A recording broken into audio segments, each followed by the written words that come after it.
Assalamualaikum warahmatullahi wabarakatuh.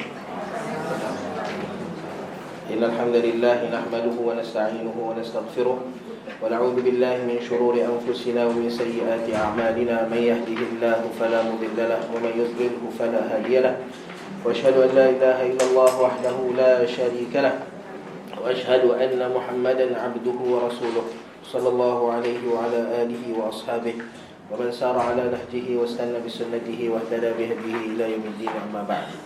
Saudara-saudara muslimin muslimat yang dirahmati Allah Subhanahu wa taala, pertama dan selama-lamanya segala pujian dan pujaan kita kepada Allah Subhanahu wa taala yang memberi kesempatan kepada kita, yang menghimpunkan kita sekali lagi di dalam satu keadaan yang Nabi sallallahu alaihi wasallam menyebutkan keadaan ini awa ilallah fa awahu Allah. Nabi sallallahu alaihi wasallam menceritakan tentang tiga orang manusia, yang mana ketika mana Nabi sallallahu alaihi wasallam sedang berkumpul dengan para sahabat, Nabi sedang menyampaikan ilmu pada para sahabat, ada tiga orang datang masuk untuk berada dalam majlis Nabi sallallahu alaihi wasallam. Maka orang yang pertama ini, dia masuk je, dia nampak ada ruang kosong kat depan, dia pergi ke depan. Okay. Secara tak sengaja. Okay. Ada orang dia nampak ruang kosong kat depan, lalu dia pergi ke depan. Ada orang yang kedua ni, dia sampai lalu dia nak pergi ke depan tapi dia malu, segan, takut orang marah ke apa. Lalu mana tempat kat belakang ni dia okey, dia pun duduklah kat situ. Dan ada orang yang ketiga, dia lalu kat pintu, dia tengok ada kelas, dia pun jalan. Contoh. Tapi zaman Nabi SAW tak ada pintu lah. Okay. Masuk dalam majlis tu, lalu dia beredar daripada majlis Nabi SAW.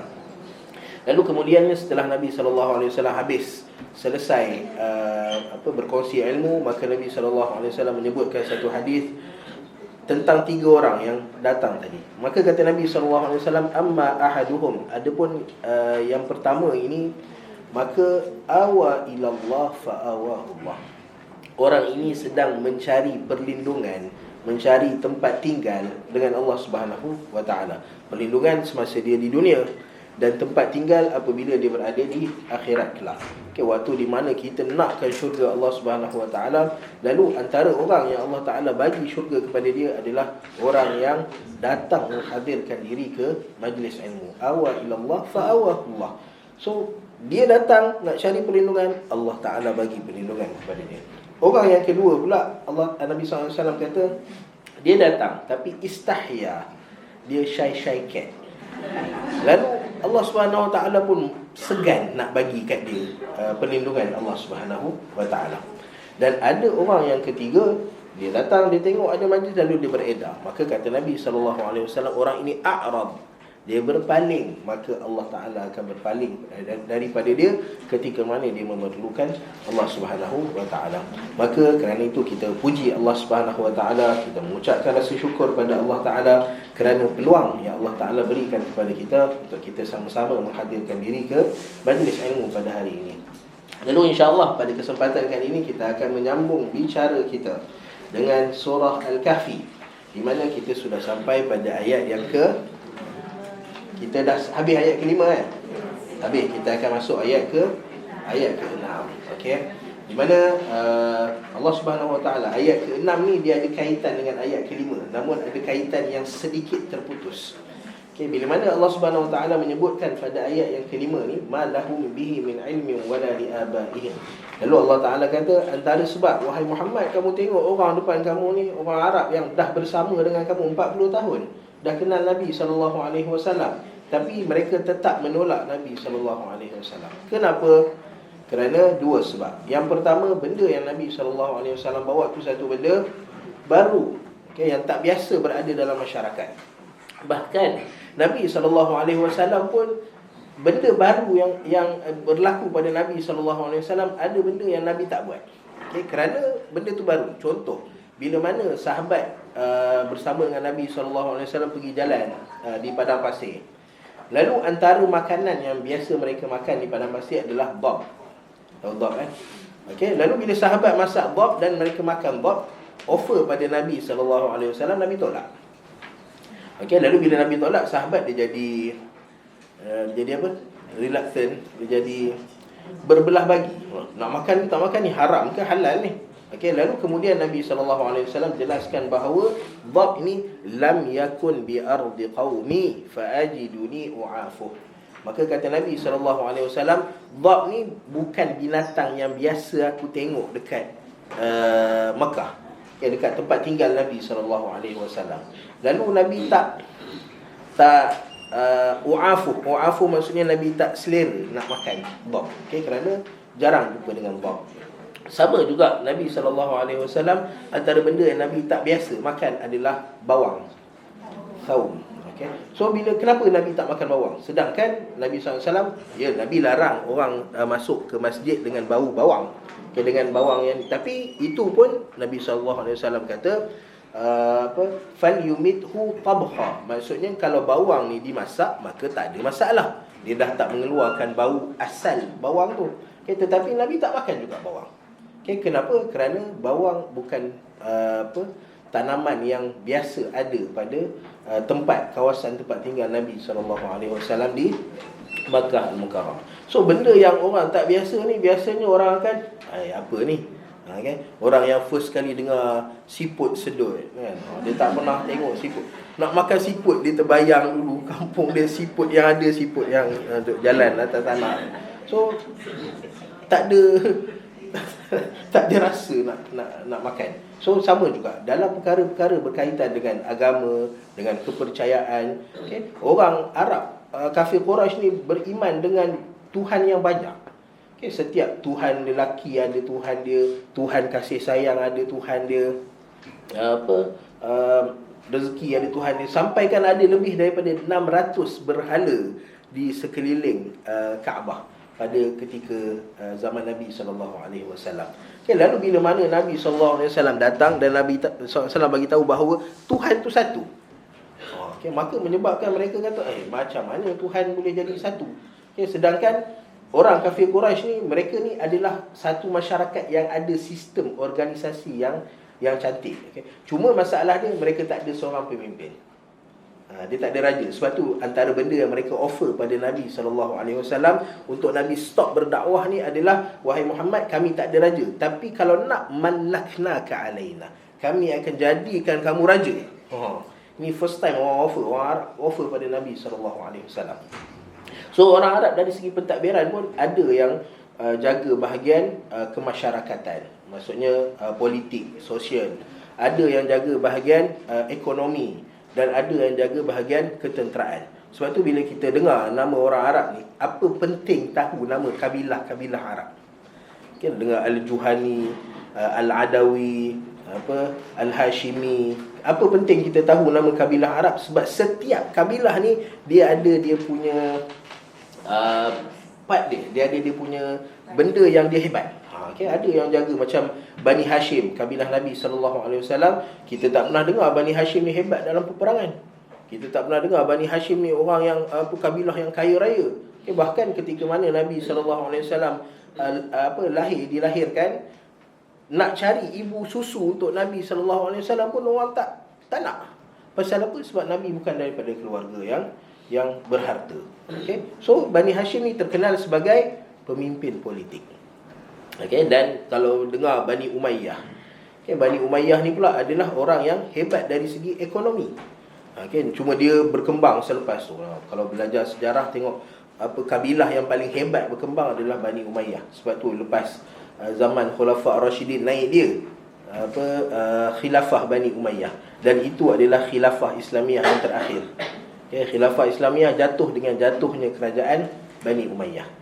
Sebab jatuh kerajaan Bani Umayyah, selepas tu negara Islam ada dua pemerintahan, dua pentadbiran, iaitu Abbasiyah dekat Baghdad dan Umayyah dekat Andalus, dekat Sepanyol.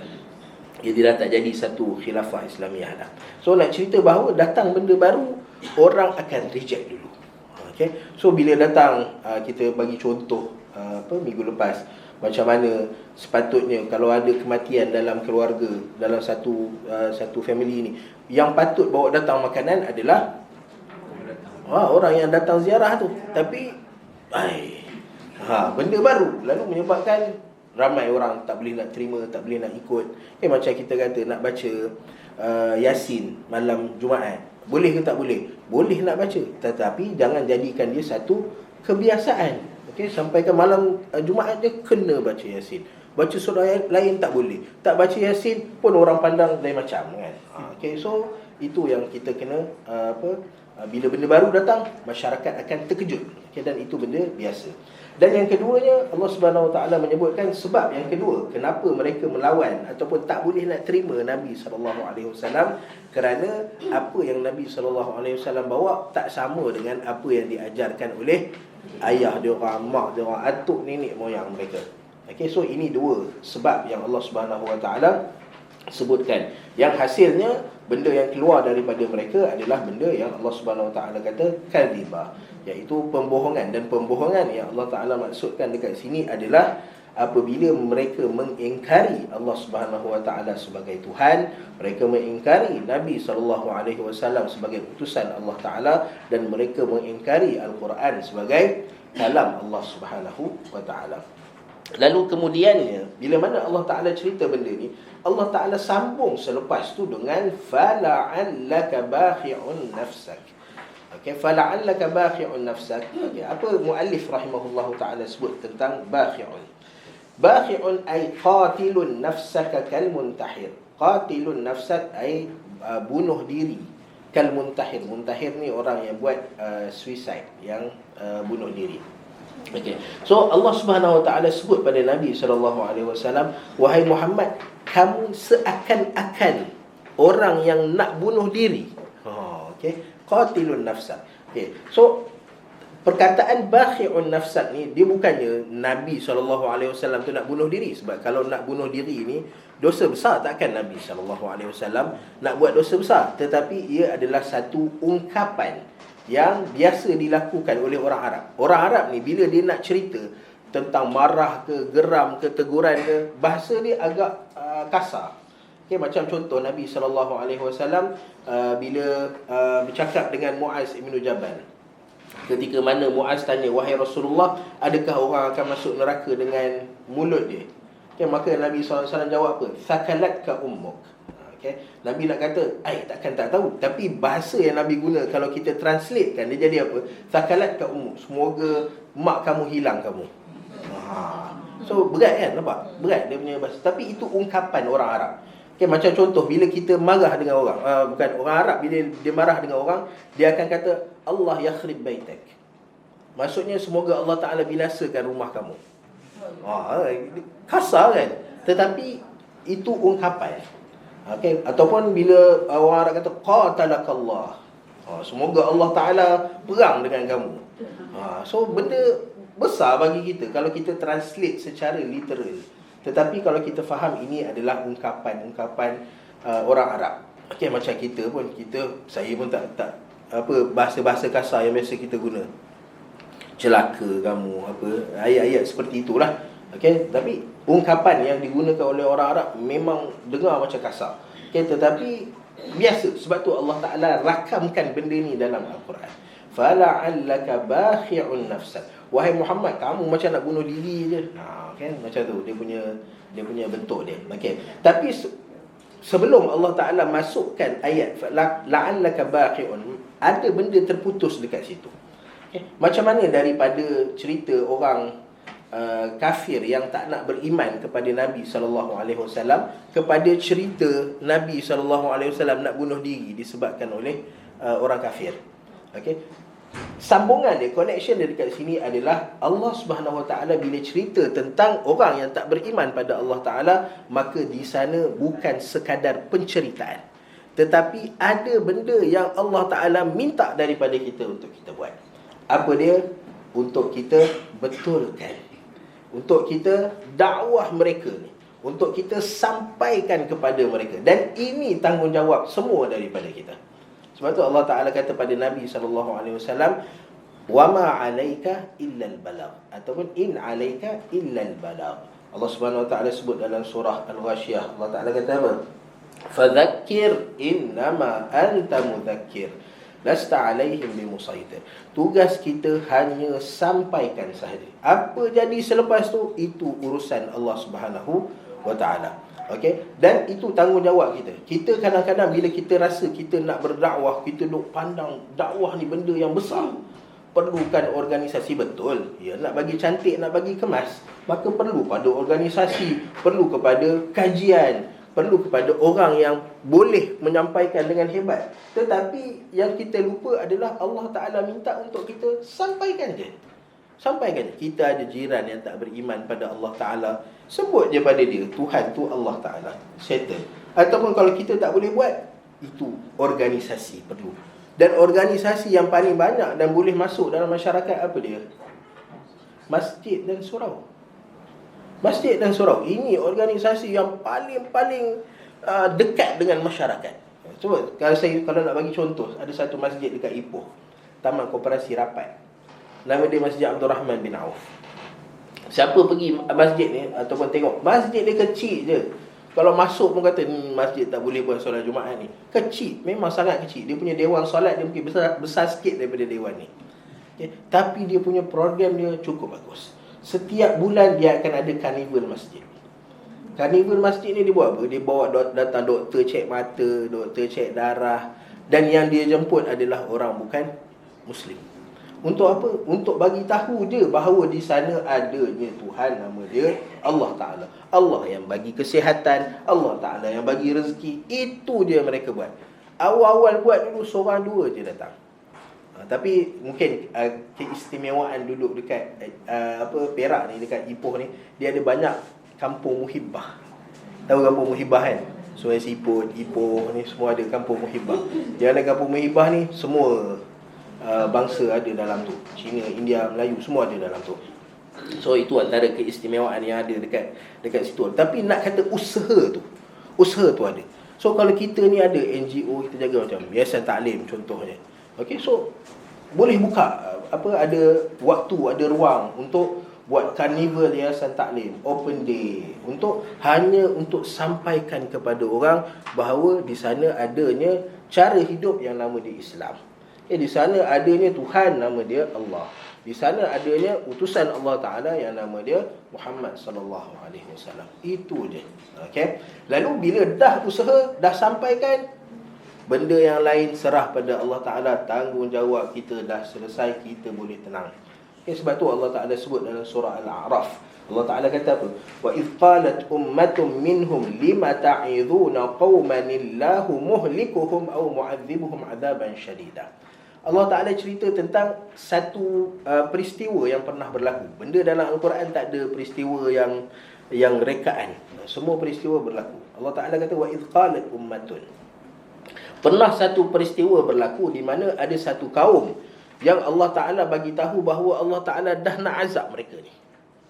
Ya, mu'azzibuhum muhlikuhum, Allah Ta'ala binasakan mereka, atau mu'azzibuhum azaban syadida. Allah Ta'ala akan azab mereka dengan azab yang dahsyat. Allah Ta'ala dah maklumkan, dah bagi tahu dah. Okay. Tetapi ada satu kumpulan masyarakat ni, dia buat apa? Dia tetap dakwah orang tu. Dia tetap ajak bagi tahu pada orang, mari beriman pada Allah Subhanahu Wa Ta'ala. Sampaikan orang lain tertanya-tanya, kenapa kamu buat benda-benda seperti ini? Bukankah Allah Ta'ala dah bagi tahu Allah Ta'ala nak azab orang ni?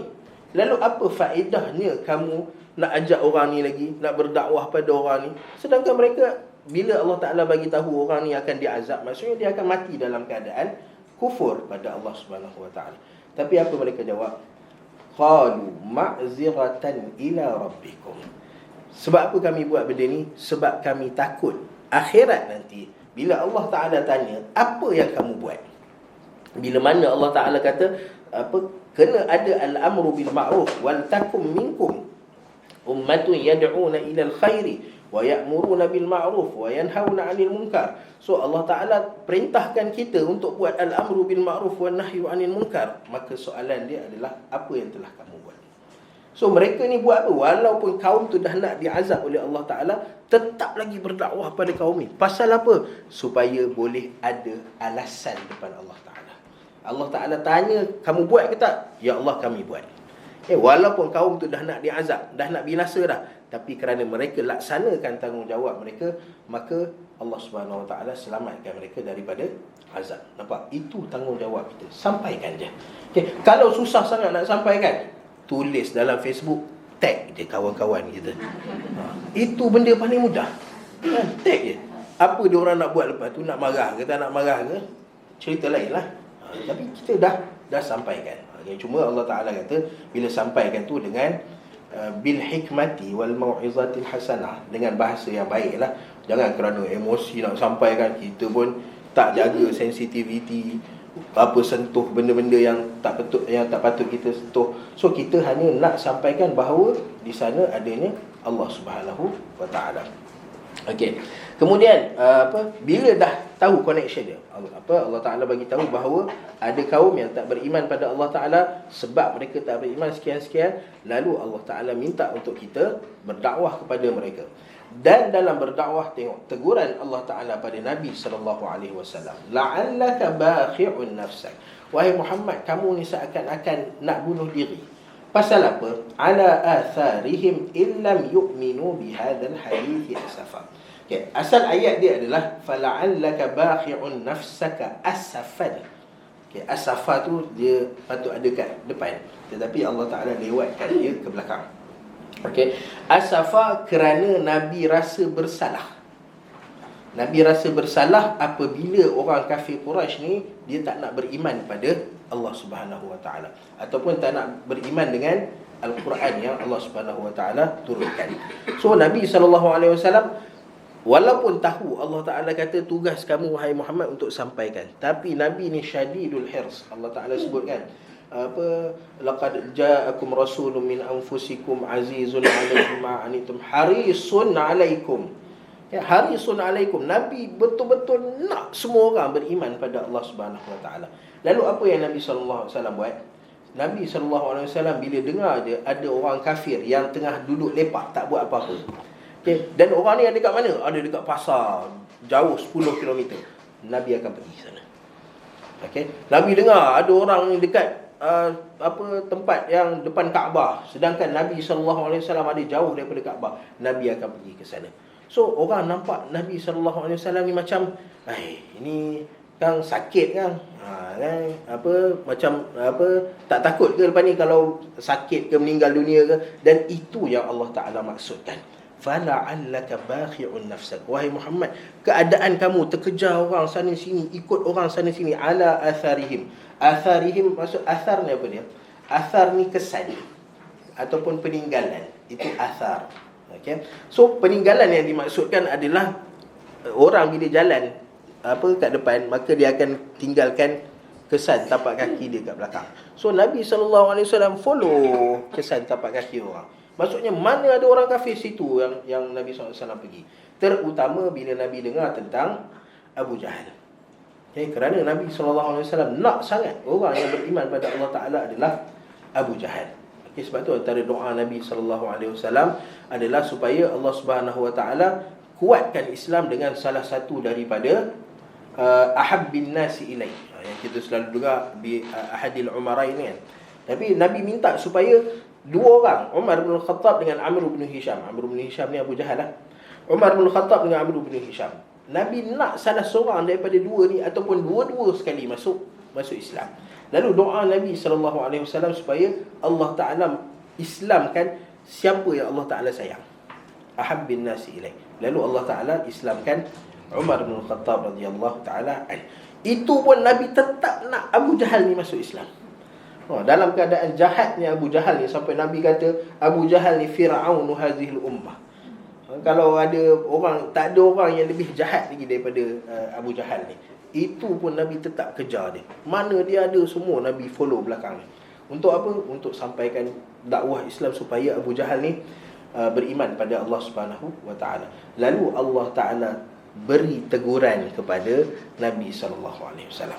Teguran pada Nabi SAW nak bagi tahu, wahai Muhammad, kamu penat macam mana sekalipun, kalau Allah Ta'ala tak nak bagi hidayah, maka tak ada hidayah pada dia. Maka tugas kamu wahai Muhammad, sampaikan. Yang lain urusan Allah Subhanahu Wa Ta'ala. Maka timbul satu persoalan dekat sini. Yang pertama, ini adalah bukti bahawa Al-Quran ini bukan daripada Nabi SAW. Sebab ada antara tuduhan orang kafir Quraisy pada Nabi SAW, kenapa mereka tak nak terima Al-Quran? Kerana mereka kata asatirul awwali naktatabaha. Mereka kata Al-Quran ini adalah hasil karangan Nabi SAW bersama dengan orang-orang ahli kitab. Dengan orang Yahudi, dengan orang Nasrani yang Nabi jumpa dalam perjalanan perniagaan Nabi SAW ke Syam. Lalu mereka tak nak terima Al-Quran, antara tuduhan. Lalu kalaulah Al-Quran ni datang daripada Nabi SAW, Nabi takkan cerita tentang tuduhan ataupun teguran Allah Subhanahu Wa Taala pada Nabi SAW. Dan teguran Allah Taala pada Nabi SAW banyak dalam Al-Quran. Kita cerita sebelum ni. Ni antara teguran. Allah Ta'ala tegur dengan benda yang sama dalam surah Asy-Syu'ara. Permulaan surah Asy-Syu'ara. Kemudian Allah Ta'ala tegur Nabi SAW bila Nabi mengharamkan apa Allah Ta'ala halalkan. Ni dosa besar. Menghalalkan apa yang Allah, mengharamkan apa yang Allah Ta'ala halalkan adalah dosa besar. Sebab tu kita sebut sebelum ni kan, berhati-hati dengan benda yang dinamakan sebagai boikot. Sebab boikot ni menghalalkan, mengharamkan apa yang Allah Subhanahu Wa Taala halalkan. Dan teguran Allah Taala pada Nabi, ya ayyuhan nabiyyu lima tuharrimu ma ahallallahu lak. Kenapa, bagaimana kamu boleh mengharamkan benda yang Allah Taala halalkan kepada kamu? Dan kita cerita, pernah dengar cerita Nabi dengan Zaid bin Harithah? Pernah? Antara teguran Allah Subhanahu Wa Taala yang keras pada Nabi sallallahu alaihi wasallam. Ada teguran lain, macam contoh Nabi buat muka berkerut dahi. Bila mana ada seorang sahabat datang nak jumpa Nabi sallallahu alaihi wasallam pada waktu ketika mana Nabi sedang entertain VIP daripada kafir Quraisy. Lalu Nabi buat muka tak suka, dengan muqattabul jabin, berkerut dahi Nabi sallallahu alaihi wasallam. So Allah Taala turunkan teguran. Abasa wa tawalla. Dan kisah Nabi dengan Zaid bin Al-Harithah. Minta maaf. Boleh minum.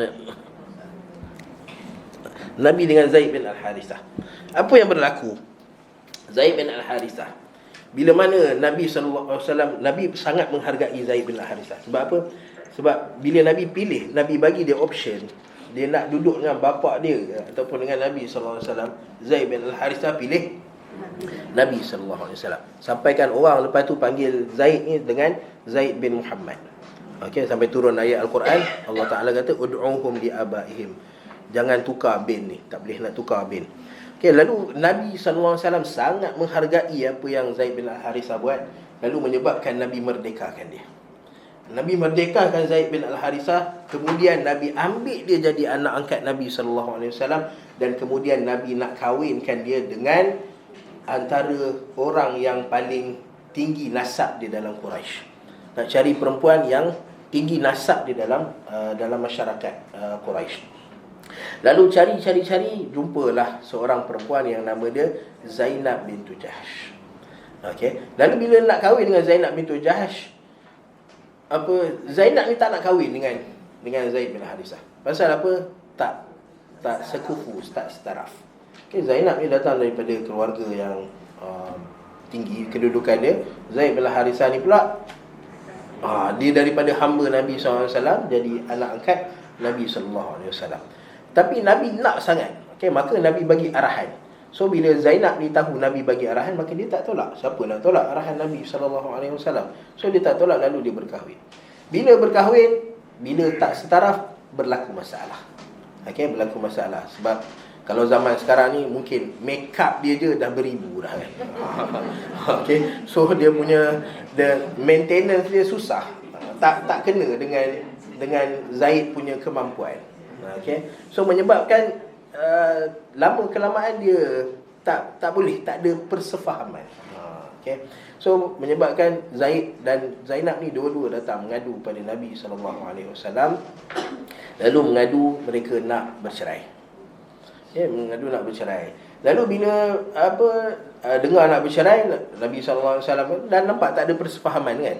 So okey, bolehlah bercerai, tak ada masalah. Okay, namun kemudian Allah Ta'ala wahyukan pada Nabi SAW bahawa Nabi akan kahwin dengan Zainab bintu Jahash. Okay, so Nabi akan kahwin dengan Zainab bintu Jahash. Okay, lalu apa Nabi SAW kata pada Zaid bin Harithah? Nabi panggil Zaid bin Harithah, Nabi kata, amsik alaika zawjak, jangan ceraikan isteri kamu. Nampak? Allah Ta'ala dah bagi tahu Zaid dengan Zainab dah bercerai. Nabi dah okey. Okey, tapi kemudiannya datang wahyu Allah Ta'ala bagi tahu Nabi akan kahwin dengan Zainab bintu Jahash. Nabi panggil Zaid, Nabi kata jangan cerai. So nampak dia punya besarnya benda yang Nabi SAW buat. Sebab tu Allah Ta'ala bila bagi teguran pada Nabi SAW dalam bab ni, Allah Ta'ala kata, atakhshan nas, wahai Muhammad, adakah kamu takut pada manusia? Nampak? Berat, kasar Allah Subhanahu Wa Ta'ala bagi pada Nabi SAW, teguran kepada Nabi SAW. So kalau Al-Quran ni datang daripada Nabi SAW, takkan cerita-cerita macam ni Nabi nak letak dalam Al-Quran. Teguran yang dahsyat pada Nabi SAW. So menunjukkan bahawa Al-Quran ini bukan daripada Nabi SAW. Kemudian bila datang teguran-teguran seperti ini, maka muncul satu persoalan. Para Nabi dan Rasul, adakah mereka boleh buat salah? Ataupun adakah mereka boleh buat dosa? Soalan, Nabi dan Rasul kan, sebelum ni kita dengar Nabi dan Rasul ni antara sifat ataupun benda yang Allah Ta'ala bagi pada mereka adalah wallahu ya'simuka minan nas.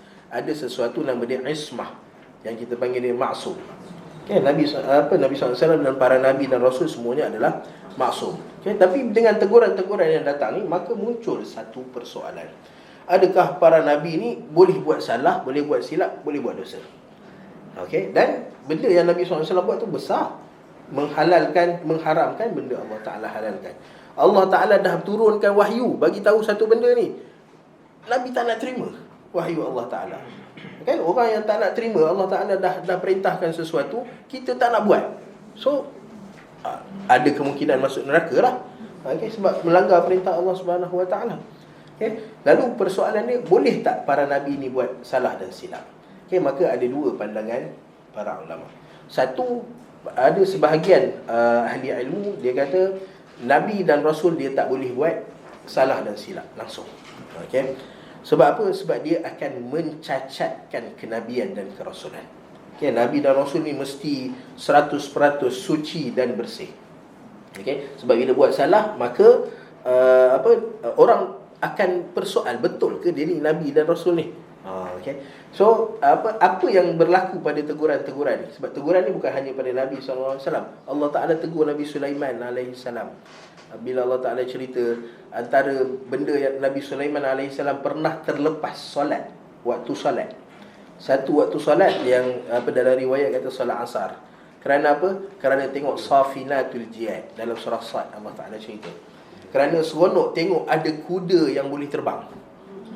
Ada kuda yang boleh mungkin kerana bergerak pantas ke ataupun boleh terbang. Ada macam-macam riwayat datang tentang. Lalu kerana kagumnya Nabi Sulaiman tengok benda tu, sampai terlepas waktu solat asar, matahari dah terbenam. So Allah Ta'ala tegur Nabi Sulaiman AS.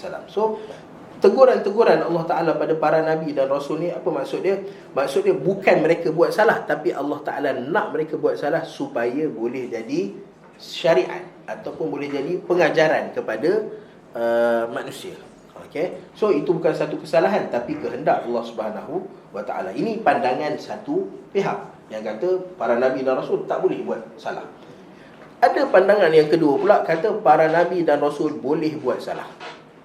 Boleh buat salah kerana mereka Nabi dan Rasul, tapi pada masa yang sama mereka juga adalah manusia. Lalu manusia memang akan yatatarra alaihi, dia pasti akan buat salah. Sebab Allah Ta'ala sebut dalam Al-Quran pun, alladzina yajtanibuna kaba'iral ithmi wal fawahish. Semua orang beriman pada Allah Subhanahu Wa Ta'ala, mereka akan menjauhkan diri daripada kaba'iral ithmi wal fawahish, dosa-dosa besar dan perkara-perkara keji. Kita tak akan buat benda-benda dosa-dosa besar dan perkara-perkara keji. Kalau buat pun terpaksa ke, dah tak ada pilihan ke, baru buat. Tapi kita akan jauh daripada benda-benda yang Allah Ta'ala tak suka. Tetapi Allah Ta'ala kata apa? Illal lamam. Semua orang akan jauh daripada benda yang dosa besar dan fawahish. Illal lamam. Lamam ni apa dia? Sentuhan. Serpihan. Yang cerita Piramli tu, dia datang, aku ketis kan. Kan? So akan kena juga. Okay, illal lamam. So Nabi SAW kata setiap daripada anak Adam ni ada hazzuhu minaz zina. Contoh Nabi SAW bagi tahu bahawa setiap anak Adam ni dia akan buat zina. Okay. Dia nak ke tak nak ke, dia suka ke tak suka ke, dia akan buat zina. Cuma zina dia berbeza lah. Ada orang zina dia zina mata, ada orang zina dia zina pada tangan, pada kaki. Dan ada orang zina dia zina yang hakiki, yang ada hukuman yang Allah Subhanahu Wa Taala letakkan. Okay. So mana-mana orang pun, manusia ni nak tak nak akan buat dosa. Okay. Maka kata sebahagian para ulama, para nabi dan rasul pun tak terkecuali untuk buat salah dan dosa. Cuma apa beza mereka dengan kita? Okay. Kita punya dosa nak hilang, kita kena minta ampun pada Allah Subhanahu Wa Taala. Kena bertaubat pada Allah Subhanahu Wa Taala. Sedangkan para nabi dan rasul ni, dosa mereka Allah Taala hilangkan secara automatik. Sebab tu Allah Ta'ala sebut dalam Al-Quran, inna fatahna laka fatham mubina liyaghfira lakallahu ma taqaddama min dhanbika wa ma ta'akhkhar. Okay. Allah Ta'ala kata Allah Ta'ala nak mengampunkan dosa kamu yang lepas dan yang akan datang. Kalau Nabi tak ada dosa, kenapa Allah Ta'ala bawa datang ayat ni? Okay. Sebab apa Allah Ta'ala bagi tahu bahawa Allah Ta'ala akan ampunkan dosa Nabi yang lepas dan akan datang kalau Nabi tak ada dosa? Okay. Sama juga Allah Ta'ala sebut dalam surah Alam nashrah laka sadrak wa wada'na anka wizrak. Wizr apa dia? Dosa. Wada'na anka wizrak. Kami angkat dosa kamu daripada belakang kamu, allazi anqadha zahrak. Sebab dosa ni Allah Ta'ala bagi tahu dia akan bebankan kita, beratkan belakang kita masa bila hari kiamat nanti.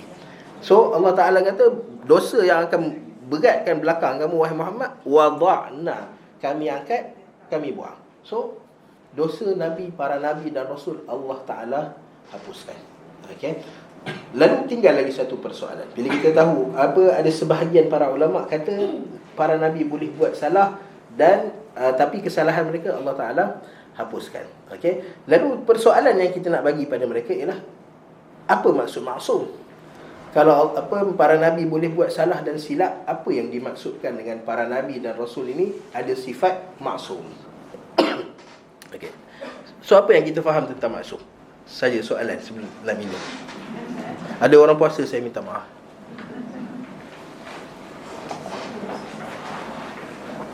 Apa maksud maksum? Okay. Maksum ini yang dimaksudkan daripada perkataan ismah. Ismah ni maksud dia perlindungan. Ismah maksud dia perlindungan. So perlindungan Allah Subhanahu Wa Taala adalah daripada perkara-perkara yang boleh merosakkan tugas mereka menjadi Nabi dan Rasul. Okay, kalau ada benda-benda yang boleh merosakkan tugas mereka jadi Nabi dan Rasul, Allah Ta'ala akan pelihara mereka daripada benda-benda seperti itu. Salah dan silap benda biasa. Okay, sebab kalau salah dan silap yang Nabi lakukan ni benda yang mencacatkan kerasulan, maka kita akan tengok para sahabat semua lari daripada Nabi SAW.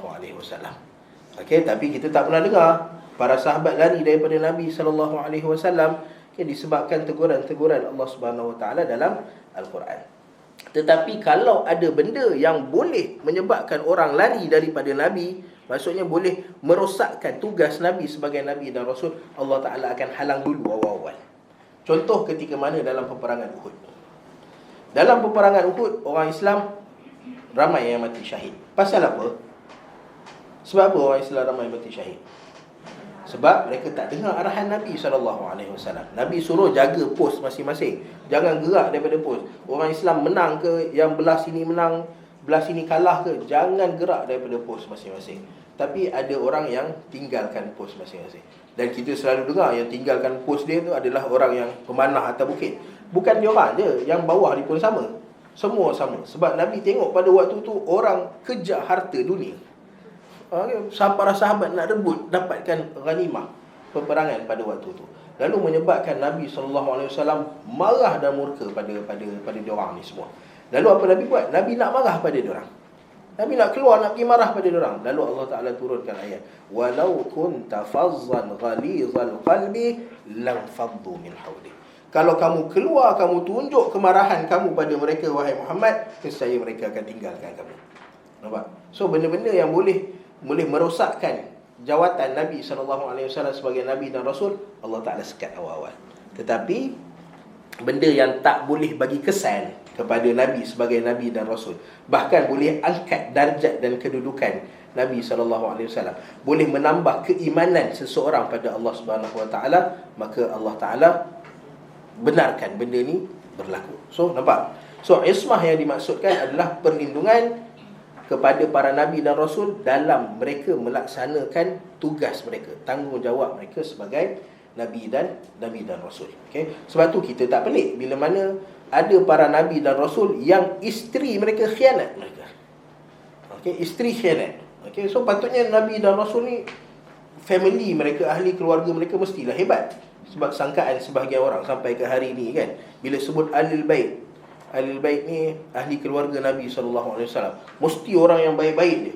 Walaupun jumpa Ahlul Bait yang isap rokok ke, jumpa Ahlul Bait yang pergi kelab malam ke, tapi kerana dia Ahlul Bait, ahli keluarga Nabi, tak ada masalah. Ada sebahagian orang dia punya kefahaman dia macam tu.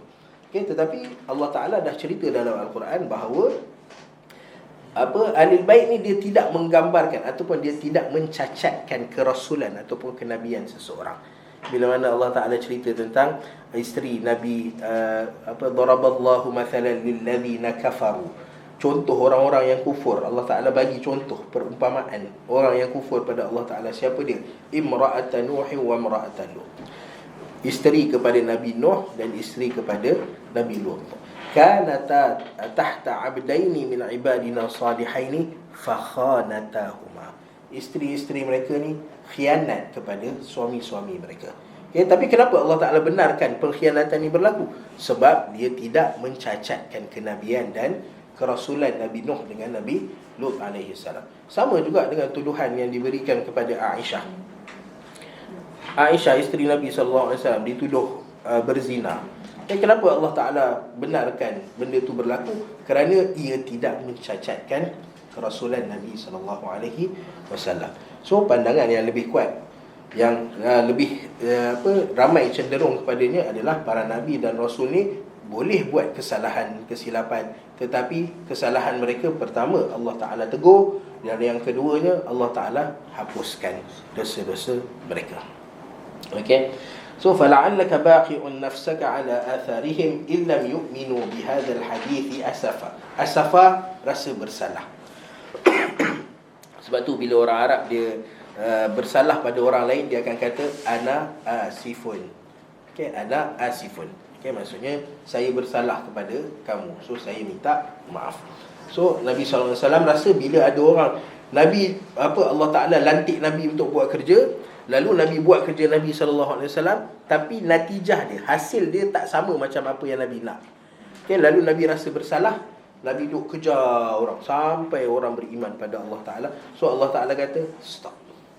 Allah Ta'ala kata, wahai Muhammad, bukan tugas kamu untuk jadikan mereka orang yang beriman pada Allah Ta'ala. Tugas kamu hanya sampaikan. Dan kita yang mengambil alih tugas para Nabi dan Rasul, okay, tugas Nabi SAW, maka itu tugas kita, sampaikan. Okay. Baik, kita nak masuk pada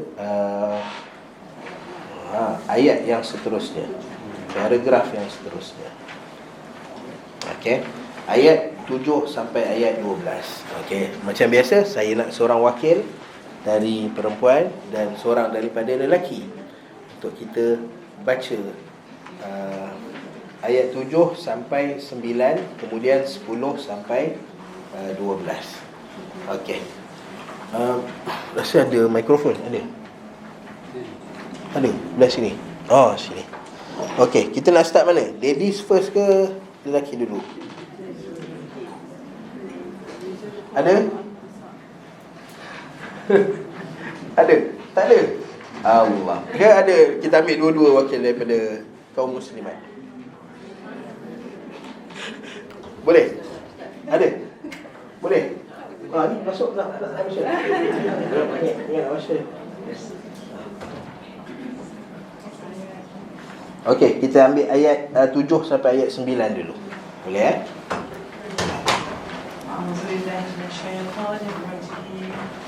Bismillahirrahmanirrahim.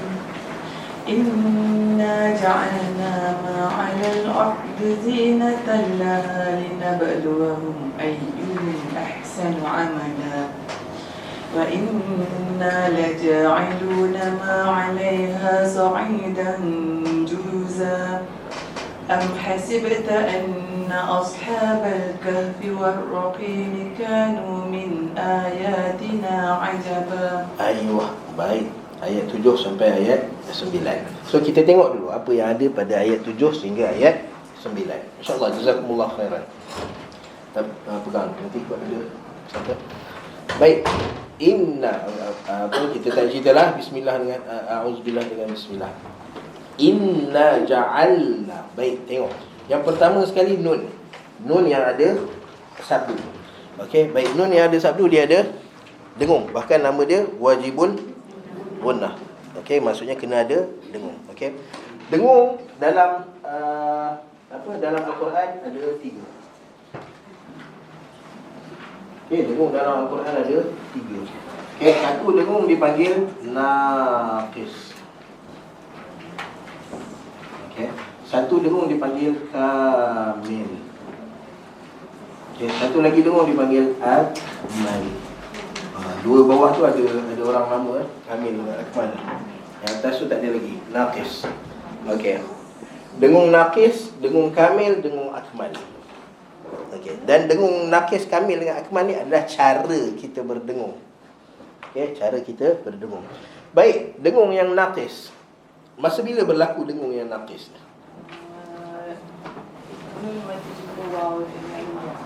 Okey, baik. Dengung naqis adalah apabila contoh dengung naqis adalah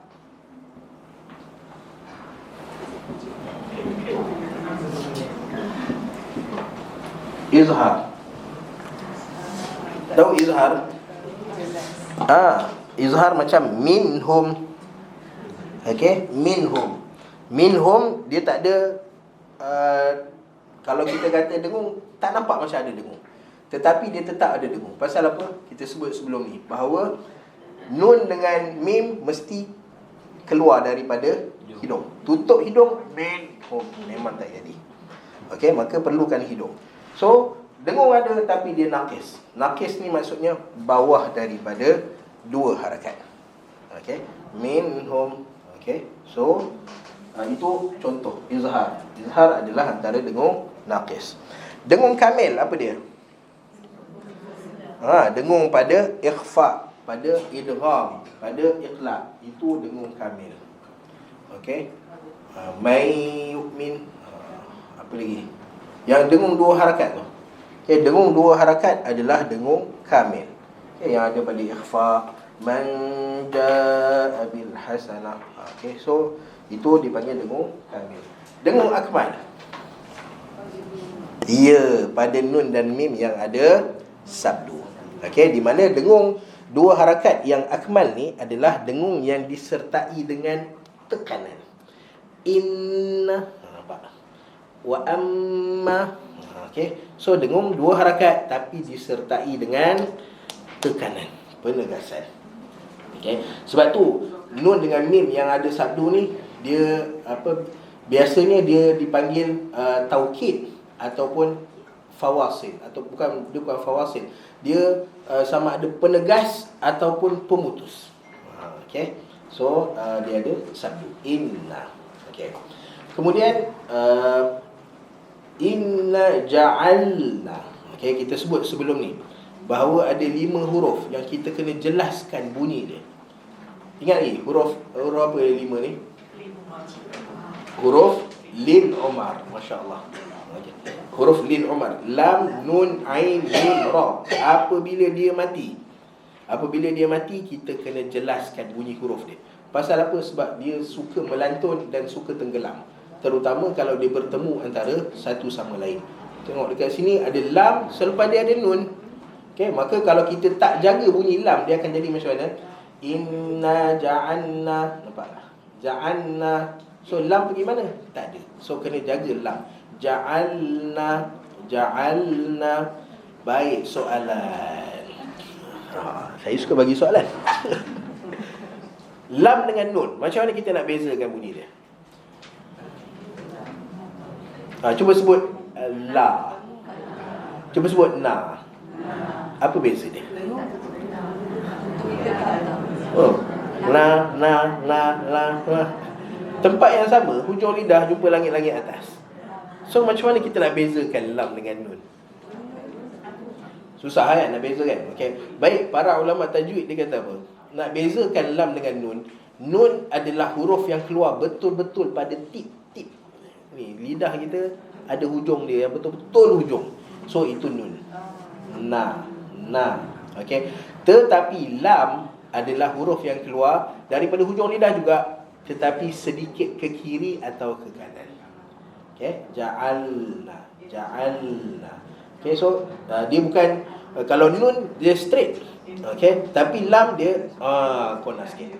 Okay, hujung lidah juga dia jangan pergi tepi. Hujung lidah tetapi sikit ke kiri atau ke kanan. Untuk apa? Untuk membezakan antara lam dengan nun. Ja'alna. Okay, boleh. Inna ja'alna ma'alal ardi. Okay. So kita sebut sebelum ni, antara tempat yang paling susah dalam Al-Quran untuk dibaca adalah tempat pertemuan tebal dan nipis. Ada huruf tebal, lepas dia nipis, ataupun huruf nipis, lepas dia tebal. Contoh perkataan ard. Okay. Ma'alal ardi. Okay. Ra tebal, dad tebal. Yang nipis adalah hamzah depan dia. Okey, maka jangan tebalkan ardi. Tak nak ardi. Ardi. Okey, nampak? Nipis, sentiasa bawa bibir kita ke arah senyum. Ardi. Okey, boleh. Alal ard. Dan jaga pada alif lam. Sebab ramai orang pun dibaca ma'alal ardi. So yang tu kita kena jaga. Jangan lantunkan lam dekat situ. Okey. Alal ardi zinatan laha linabluwahum. Okey, yang ni senang.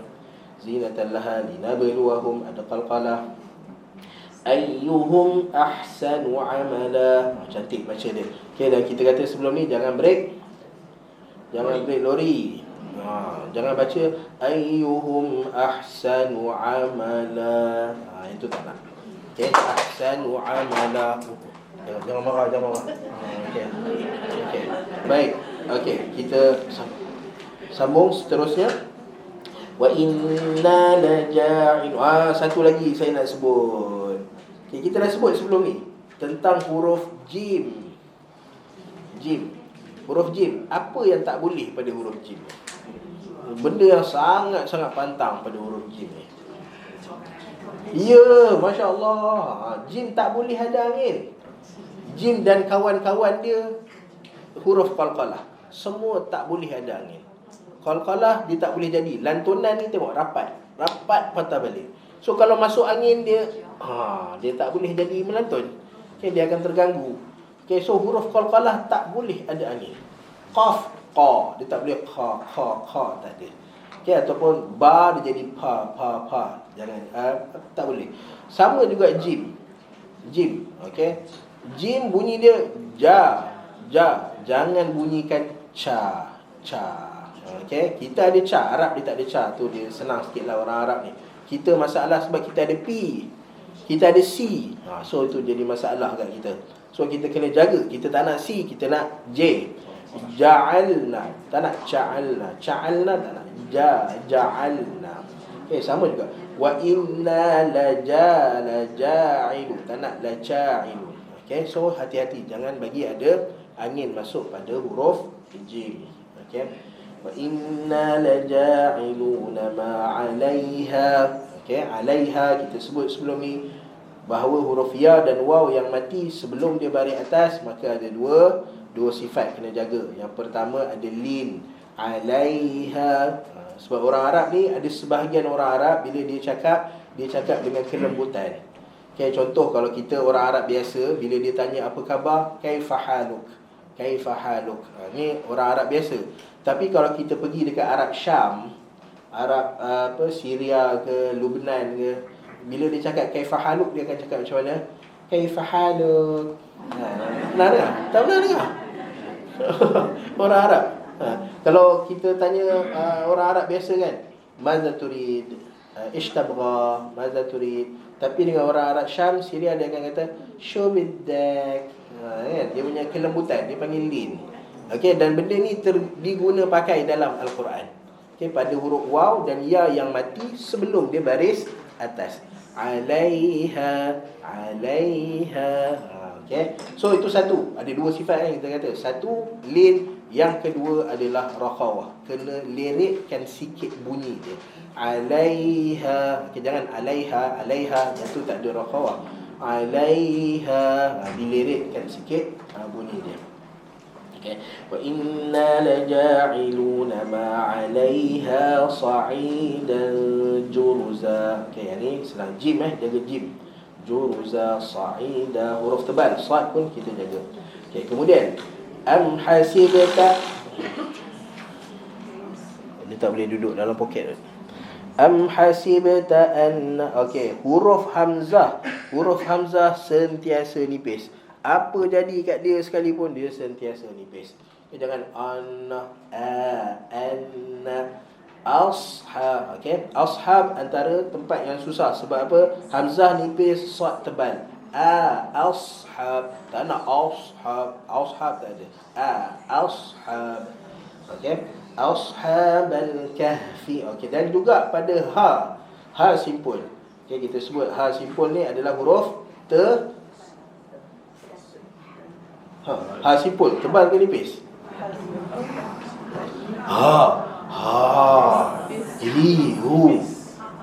Nipis. Macam mana tahu nipis?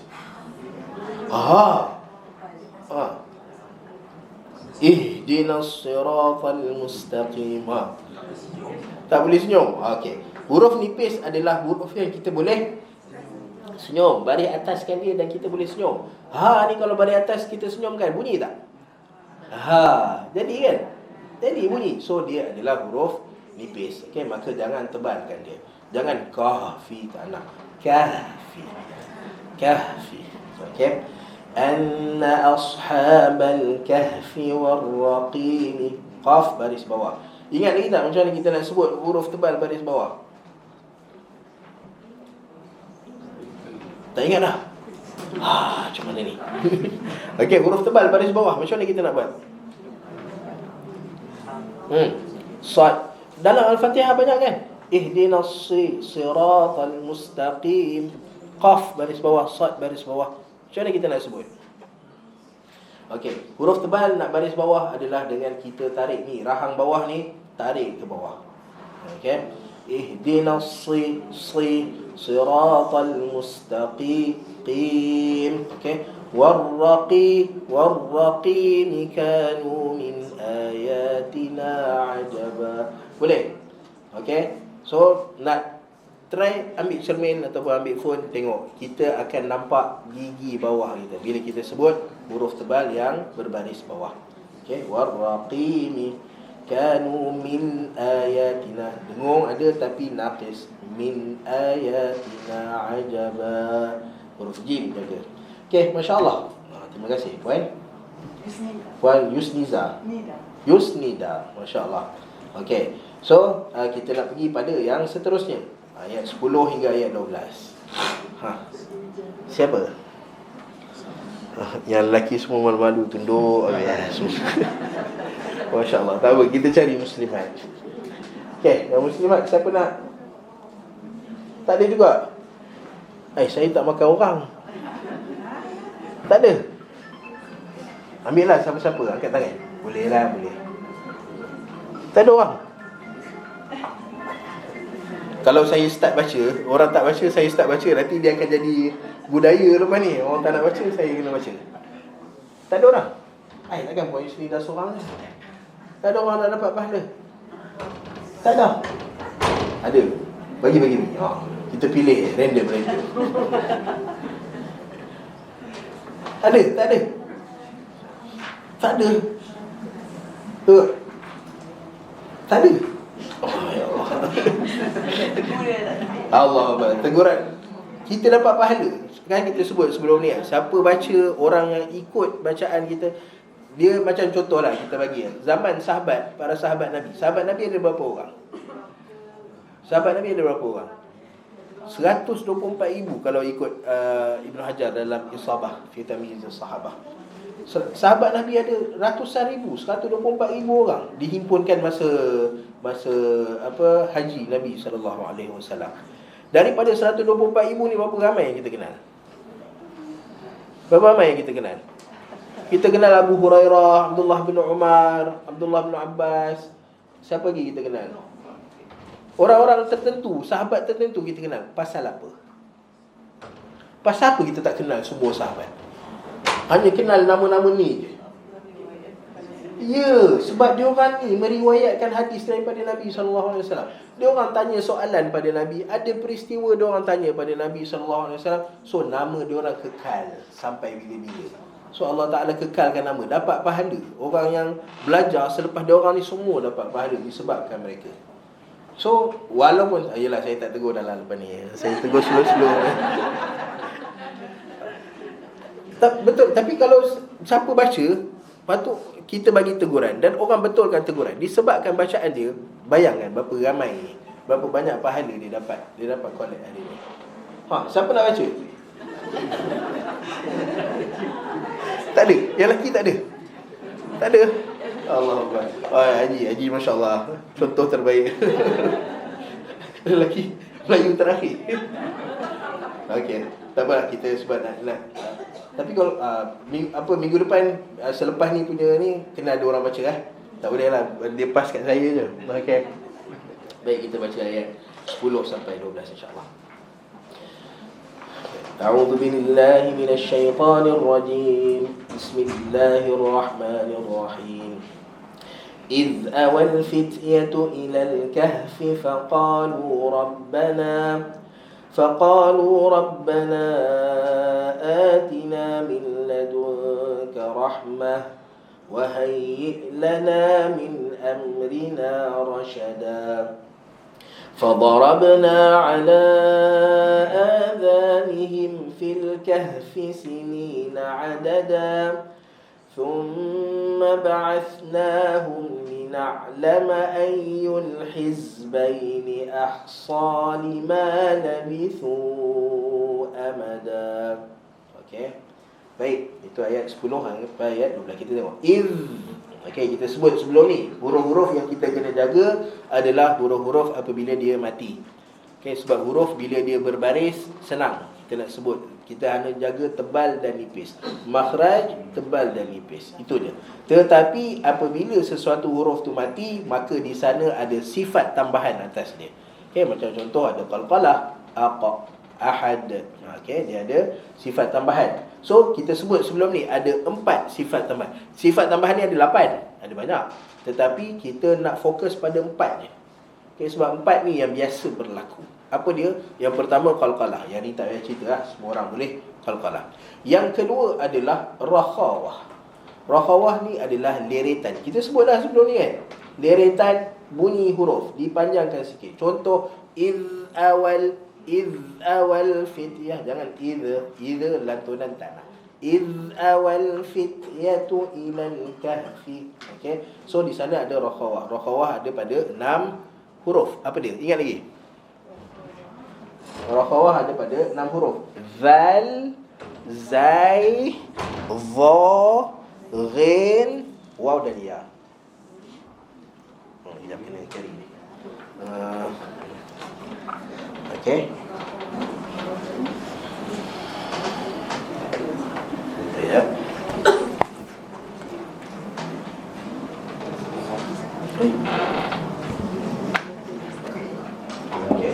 Dia Melayu, senang.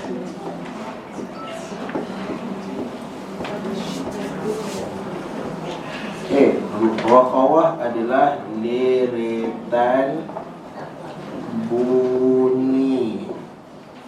Okey, dan dia berlaku masa zal, zai, za, rin, waw dan ya. Okey. So 6 huruf ni apabila dia mati maka ada rakhawah pada dia. Okey. Rakhawah deretan bunyi. Kalau dia mati, contoh kita az. Okey, az. Wa idh qala rabbuka lil malaikah zai az. Apa contoh? Hadha ma kanaztum li anfusikum. Apa? Kanaztum li anfusikum. Deretkan bunyi dia. Za. Wa man azlamu. Nampak? Azlamu. Okay, bila kita liretkan dalam setengah saat. Ghin. Rabbana la tuzigh qulubana ba'da idh hadaitana. Okay, waw dengan ya banyak. Syai'. Okay, alaiha. Okay, so waw dengan ya yang mati ni semua huruf apabila dia mati. Rakhawah ni hanya berlaku bila mati. Okay, so sifat yang ketiga tadi qalqalah, kemudian rakhawah, kemudian kita ada hamsun. Hams adalah angin, lepasan angin pada 10 huruf. Fahathahu syakhsun sakat. Okay, 10 huruf. Ada hamsun, kita tukar color. Kena padam, besar sangat.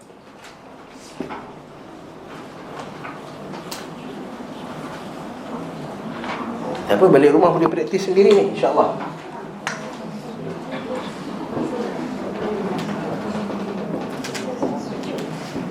Okay, hams ada orang sebut hamas, tak apa, duduk. Hams adalah lepasan angin. Okay, kita lepaskan angin, tambahan. Okay, dia ada apa? Huruf dia fa, has, sahu, dia syakh, sun, sakat.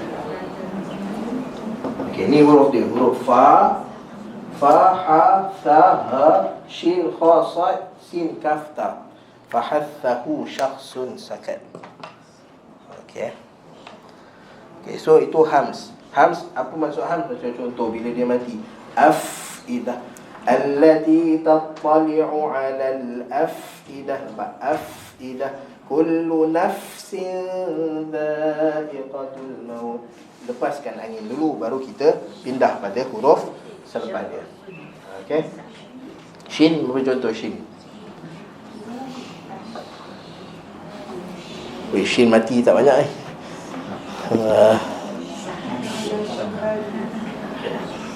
Apa contoh shin?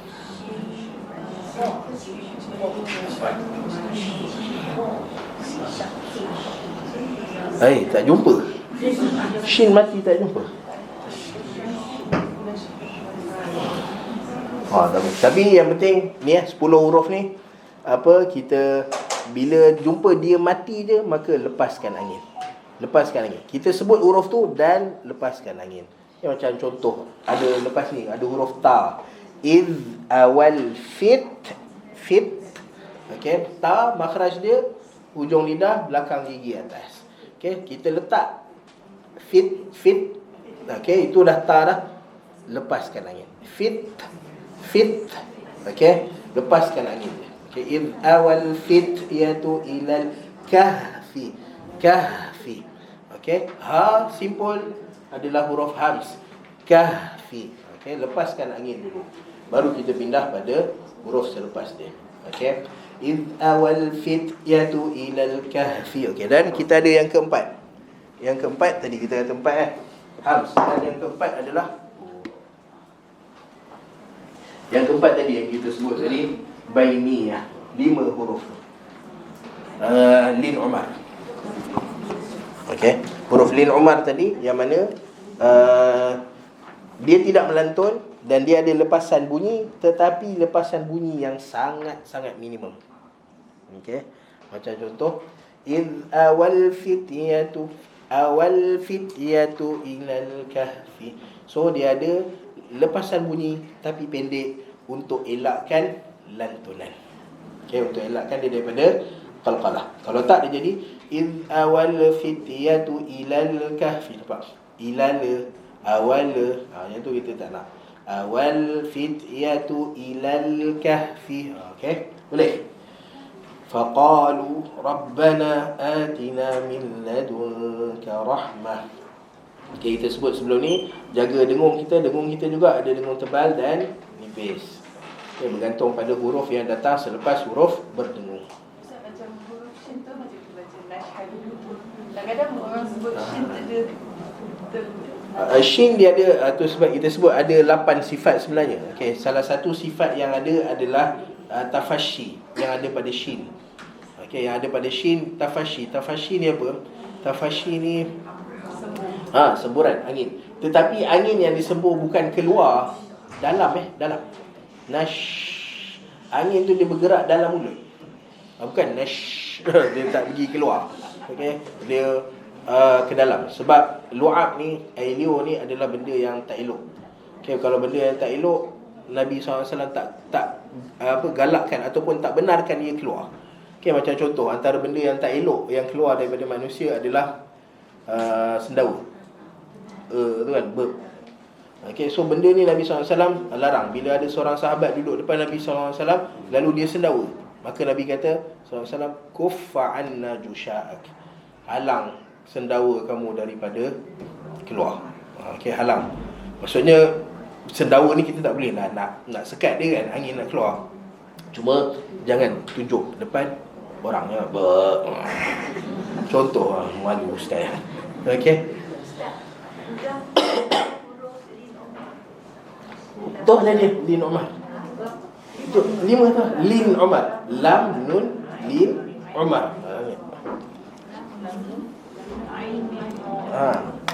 Lin Umar.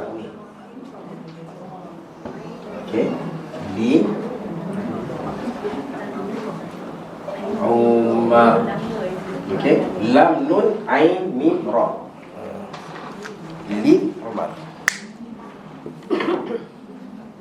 Okey. Boleh? Min ladunka rahmah. Rahmah ha nipis, ada ha pedas, ada hams. Maka lepaskan hams dia dulu. Wahayyi. Okey, hamzah. Hamzah ni ada sifat khusus bagi dia. Dia panggil syiddah. Syiddah ni macam kita bawa kereta, depan ada tembok. Apa kita buat? Emergency brake. Bukan setakat brake dia. Emergency brake. Okay. So, wahayyi lana min amrina rashada. Wahayyi, brake emergency. Okay. Kemudian fadarabna. Okay, ba dia qalqalah. Ba, fa nipis, dot tebal. Fadarabna ala adhanihim fil kahfi sinina adada. Ini mudah insyaAllah. Thumma ba'ath. Thada ada hams, lepaskan angin dia dulu. Ba'athnahum lina'lama. Lin Umar ada lepasan bunyi tapi pendek je. Lina'lama ayyul hiz. Zai ada? Ada apa Zai? Ada rakhawa, panjangkan sikit bunyi dia. Ayyul hizbaini ahsa. Baini, okay. Hizbaini ada lin dan rakhawa. Ahsa liman. Okay. Habiskan angin pada ha dulu. Lima labithu amada. Okay. Boleh? Baik. Okey, macam biasa kita pergi pada ayat 7 sampai ayat 12. Tengok, gariskan perkataan-perkataan yang kita tak tahu. Okey. Kita belajar gariskan, bulatkan. Inna, kita tahu tak? Tak tahu bulat ataupun gariskan. Okey, ja'alna ma'al al-ardi zinatan laha. Okey, so ada orang bila dia belajar Al-Quran, saya cadangkan dan saya sangat galakkan bila kita belajar Al-Quran, baca ke tafsir ke, ada Al-Quran khusus untuk kita. Sebab apa? Kita nak buat nota dekat situ, nak tanda, nak garis, nak apa semua. So orang tanya, boleh tak conteng Al-Quran? Apa hukum conteng Al-Quran? Tak ada masalah, sebab sahabat dulu pun dah conteng Al-Quran awal-awal lagi. Okey, sahabat-sahabat bila ada ayat Quran Nabi SAW baca, benda tak faham, tulis kat atas tu. Sa'ad bin Abi Waqqas tulis, bahkan ada tambahan-tambahan sampai orang baca mushaf Sa'ad bin Abi Waqqas tu, orang ingat ayat Al-Quran tu dah bertambah. Okey, kerana dia suka letak komentar dia dekat tepi. So Nabi tak larang, Nabi SAW tak larang, bermakna tidak ada masalah untuk tulis pada Al-Quran. Dia tidak bukanlah suatu yang kurang adab dengan Al-Quran. Okay, cuma yang kurang adab yang para ulama letak adalah apabila kita guna air liur untuk selak muka surat dia. Ya, dan itu adalah antara benda yang dilarang. Okey, sebab air liur benda yang tak elok. Okey, baik. Dapat? Okey, kita pergi pada ayat ke-7. Inna. Apa maksud inna? Kita sebut tadi. Bila ada nun yang ada sabdu ataupun mim yang ada sabdu, maka dia membawa salah satu daripada dua. Sama ada penegasan ataupun fasilah ni pemutus. Okey, inna dekat sini adalah penegasan. Sesungguhnya. Okey, dan bila mana Allah Subhanahu Wa Taala bawa penegasan, maka statement yang Allah Ta'ala nak bawa datang tu tentunya lebih penting daripada yang tidak ada penegasan. Okay? Inna. Baik. Dalam Al-Quran dia ada inna pendek. Innal ladhina amanu. Nun tu pendek, tak ada alif. Dan nun kat sini ada alif. Apa beza dia? Ada? Ya, ada dhamir dekat situ. Dhamir apa? Kami. Inna, nahnu. Okey. So bila ada nun yang ada alif, nun sabdu selepas ada alif, maksudnya sesungguhnya kami. Okey. Kami ja'alna. Okey, baik. Tengok dekat sini. Allah Subhanahu Wa Taala sedang cerita tentang ja'alna ma'alal ardi zinah. Ja'alna daripada perkataan ja'ala, iaitu jadikan. Okay, menjadikan, menciptakan. Ma'alal ardi, apa yang ada di atas bumi ini, zinah. Baik, ja'alna, menjadikan di atas bumi. Siapa yang cipta benda-benda atas bumi ni? Allah Subhanahu Wa Taala. Dan Allah Taala ni satu ke banyak? Satu. Tapi kenapa Allah Taala guna kami? Sebab salah satu sebab kenapa Allah Ta'ala guna perkataan kami adalah kerana syaraf. Kita cerita dah sebelum ni Dah? Belum lagi? Kelas banyak sangat bercampur-campur dah. Inna. Okay, kenapa Allah Ta'ala guna perkataan kami sedangkan Allah Ta'ala itu satu? Okay, kerana budaya orang Arab ni budaya dia, apabila seseorang tu berjawatan tinggi, okay, ataupun dia rasa dia tinggi daripada orang lain, maka dia akan guna perkataan kami. Okay, macam contoh Raja Arab Saudi, bila dia nak keluar dia punya dikri dia nak keluar dia punya qarar malaki, maka dia akan kata nahnu Salman bin Abdul Aziz. Kami Salman bin Abdul Aziz. Walaupun dia seorang je, dia yang bawa keluar dikri dia, tapi dia guna perkataan nahnu. Okay, sama juga kita mungkin tak ada kebiasaan yang tu. Okay, tapi dalam bagi salam pun sama. Bila kita nak bagi salam, asal kalau kita jumpa seorang, maka kita kata Assalamualaikum ataupun Assalamualaiki. Tapi untuk rasa hormat, maka kita bagi jamak plural, Assalamualaikum. Okay, dan orang Cina pun sama, budaya yang sama pada masyarakat Cina.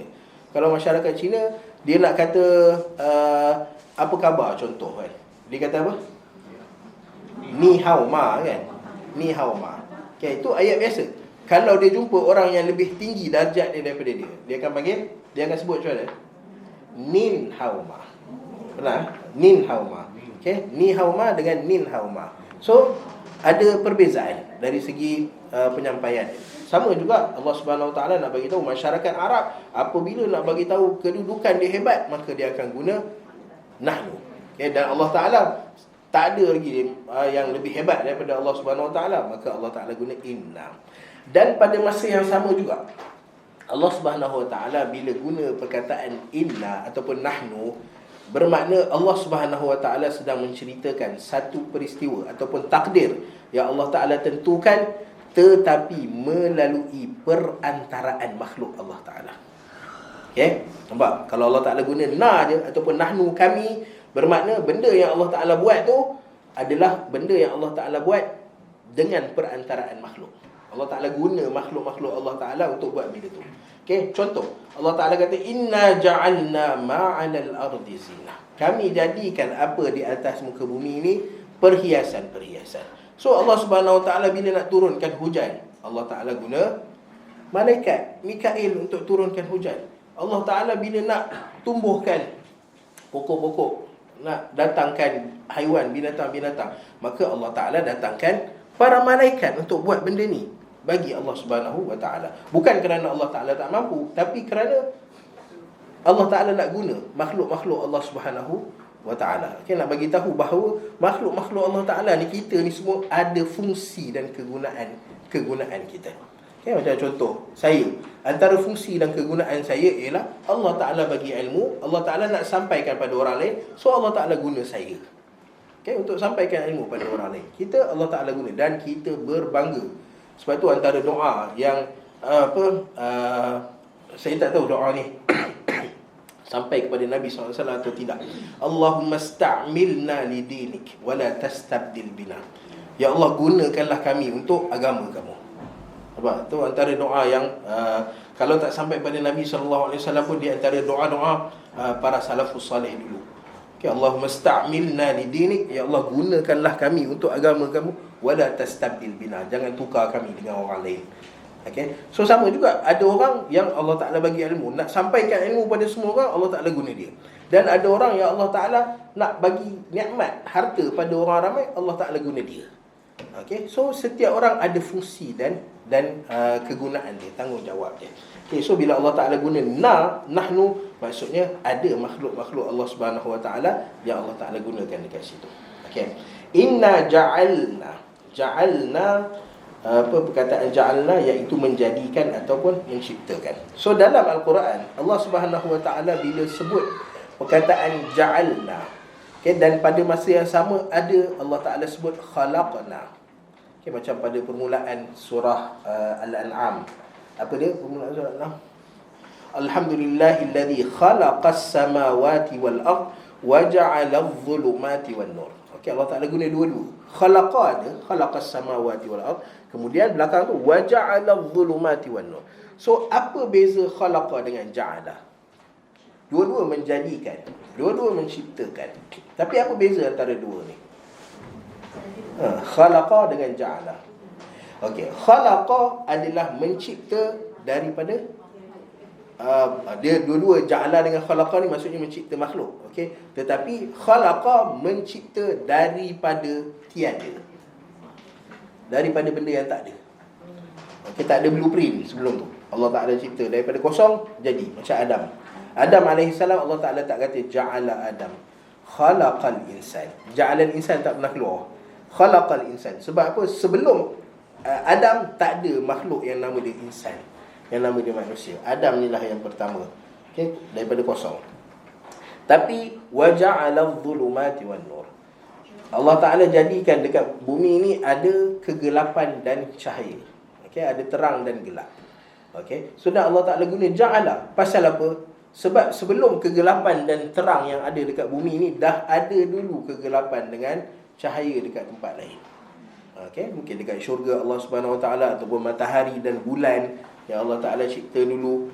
Okay, so maksudnya ja'ala ni, bila Allah Ta'ala sebut ja'alna ma'alal ardi zina, kami jadikan benda-benda yang ada di atas muka bumi ini. Okay, so pokok dekat atas bumi ni bukanlah pokok yang pertama. Maksudnya dekat sana dah ada pokok lain yang Allah Ta'ala cipta dulu sebelum Allah Ta'ala cipta dekat muka bumi ni. Binatang-binatang yang ada di atas muka bumi ni, Allah Ta'ala kata ja'alna. So maka di sana ada binatang-binatang lain yang Allah Ta'ala dah cipta dulu sebelum Allah Ta'ala cipta di atas muka bumi. So itu perbezaan. Bila kita baca Al-Quran, buka Al-Quran, kalau jumpa perkataan khalaqa, maksudnya itu yang pertama sekali Allah Ta'ala cipta. Okay, tanpa ada misal yang sabit. Tetapi ja'ala maksudnya sebelum tu dah ada benda-benda yang seumpama dengan dia. Okay, Inna ja'alna ma'alal ardi, apa yang ada di atas muka bumi ni, zinatan laha. Okay, so Allah Subhanahu Wa Taala menyebutkan semua benda yang ada di atas muka bumi ini adalah perhiasan bagi bumi.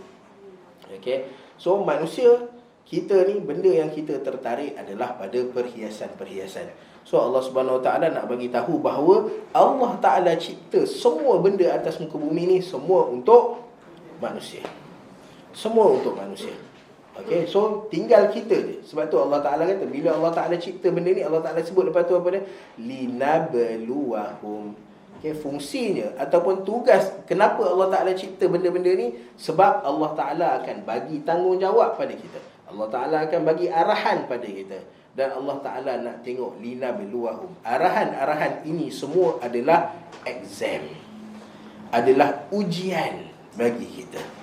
Linabluwahum ayyuhum, tu dia punya result dia. Allah Taala dah bagi tahu. Okay, so skema jawapan dia Allah Taala bagi tahu ayyuhum ahsanu amala. Siapa di kalangan kamu yang lebih ahsan, lebih berkualiti amalan dia. Okay, yang ni yang kita kena fokus. Sebab ramai orang dia lupa bahawa ibadah yang Allah Subhanahu Wa Taala nak dia buat, benda yang Allah Taala nak dia buat, benda first kali Allah Ta'ala kata apa? Huwa ansha'akum minal ardi wasta'marakum fiha. Pertama sekali tugas kita adalah untuk mengimarahkan bumi ini. Maksudnya kita kena bangunkan bumi ini. Yang kedua Allah Ta'ala kata wa ma khalaqtul jinna wal insa illa liya'budun. Benda kedua yang Allah Ta'ala minta pada kita adalah pengabdian diri kita sepenuhnya pada Allah Subhanahu Wa Ta'ala. So ada dua tugas kita atas muka bumi ini. Satu, mengimarahkan bumi. Itu tuntutan Allah Subhanahu Wa Taala. Okay, maksudnya bila kita cantikkan rumah kita ke, jaga ekosistem alam ke, jangan bagi ada benda-benda buruk berlaku pada alam ke, kita sedang melaksanakan tanggungjawab daripada Allah Subhanahu Wa Taala. Beribadah pada Allah Taala juga adalah tanggungjawab kita pada Allah Taala. Dan yang Allah Taala nak tengok daripada kedua-dua ni adalah kualiti. Okay, kualiti. Ada orang, sebab tu bila kita dengar antara benda kita boleh tahu bahawa sesuatu tu palsu daripada Nabi SAW, bila sebut bacalah 1000 kali, bacalah 2000 kali, automatik tolak. Automatik. Sebab apa? Sebab Allah Ta'ala tak nak benda yang banyak, tapi Allah Ta'ala nak benda yang berkualiti. Tapi kalau kita boleh buat banyak dan berkualiti, itu yang terbaik. Cuma kita tahu mustahil banyak dan berkualiti. Sebab apa? Penat. Bila penat akan hilang kualiti dia. Okay, sebab tu macam contoh baca Al-Quran sekalipun. Ada orang nak baca Al-Quran sampai 1 jam setengah, dia seorang nak baca Al-Quran 1 jam. Saya kata tak ada masalah. Okay, tapi lepas daripada 40 minit, salah yang dia baca tu bukan sebab dia tak boleh baca, tapi sebab dia penat. Okay, so tengok kadar kemampuan kita. Kalau kita ada kemampuan, Nabi SAW solat malam, ada waktu Nabi rehat juga. Dan ada waktu Nabi tak bangun solat malam pun. Sebab tu ada solat awabin. Tahu solat awabin? Apa solat awabin? Pernah dengar solat awabin? Kan orang kata solat awabin ni antara maghrib dengan isyak kan. Okay, solat awabin adalah solat yang Nabi buat untuk ganti qiyamul lail yang Nabi tak buat. Sebab tu awabin daripada aibun, maksudnya orang yang kembali, orang yang bertaubat pada Allah Subhanahu Wa Taala.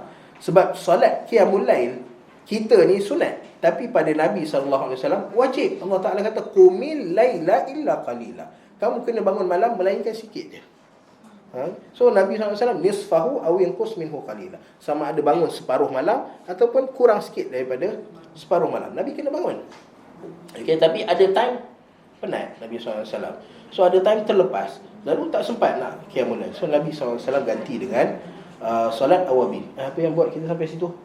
Nak cerita pasal kualiti Nabi SAW. So ada time Nabi SAW pun kurang kualiti ibadat, tapi Nabi ganti. Nabi SAW macam mana masuk situ? Dah dia tak kena dah dia punya connection dia. Okey, tapi kita balik pada kita lah. Kita balik pada kita. Okey, pada kita. Di mana Nabi SAW tak nak ajar baca banyak-banyak. Walaupun Nabi boleh nak qiyam sepanjang malam, tapi Nabi tahu kemampuan Nabi SAW. Allah Ta'ala pun tahu kemampuan Nabi SAW. Sebab tu Allah Ta'ala kata kat belakang tu, inna rabbaka ya'lamu annaka taqumu adna min thuluthayil lail. Okey, Allah Taala tahu Nabi tak mampu untuk bangun 2/3 malam. So kalau ada orang yang kata saya boleh bangun sepanjang malam, maka kita bukanlah nak rendah-rendahkan dia, tapi kita tahulah, kita kata Nabi SAW pun Allah Ta'ala tegur bangun 2/3 malam ni kualiti dah tak ada. So kita yang kurang kekuatan daripada Nabi SAW ni, buatlah takat mana kemampuan kita. Nabi SAW pernah masuk dalam rumah isteri baginda, Zainab bintu Jahash juga. Zainab ni antara orang yang paling suka buat baik.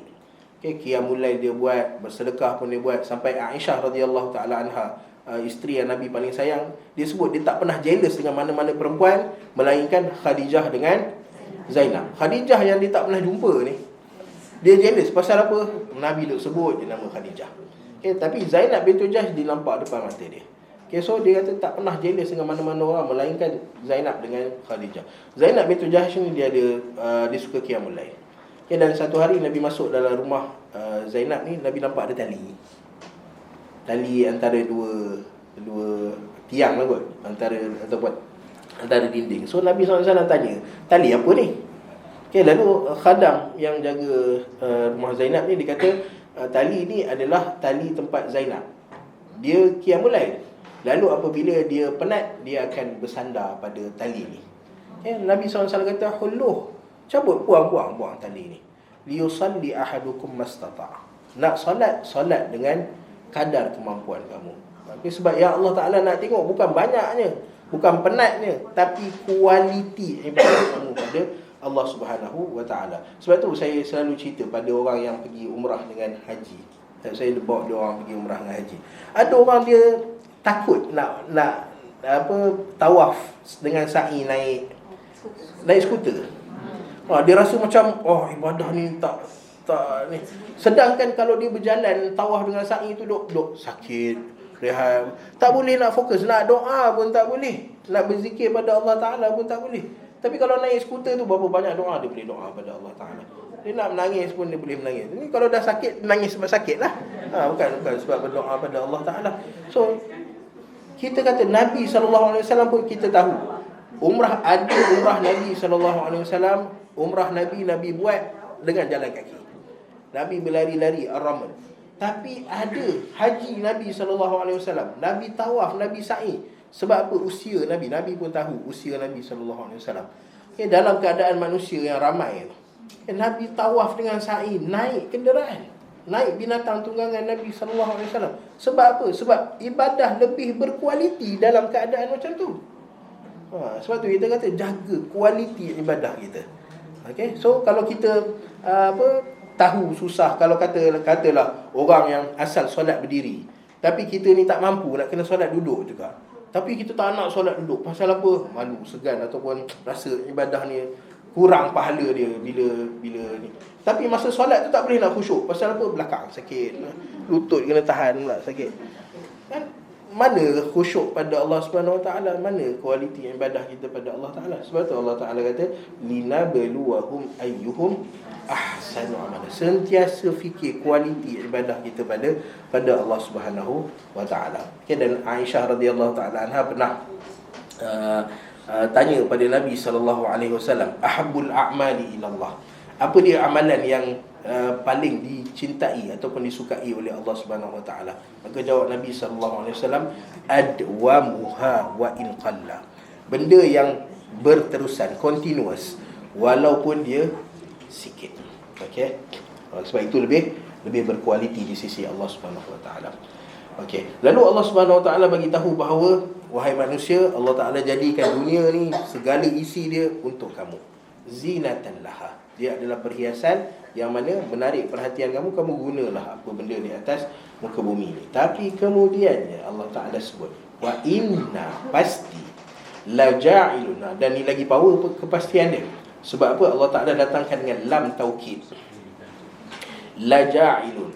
Lam taukid adalah lam yang berbaris atas, yang datang sebelum verb, ataupun sebelum dia boleh datang sebelum verb dan dia boleh datang sebelum noun.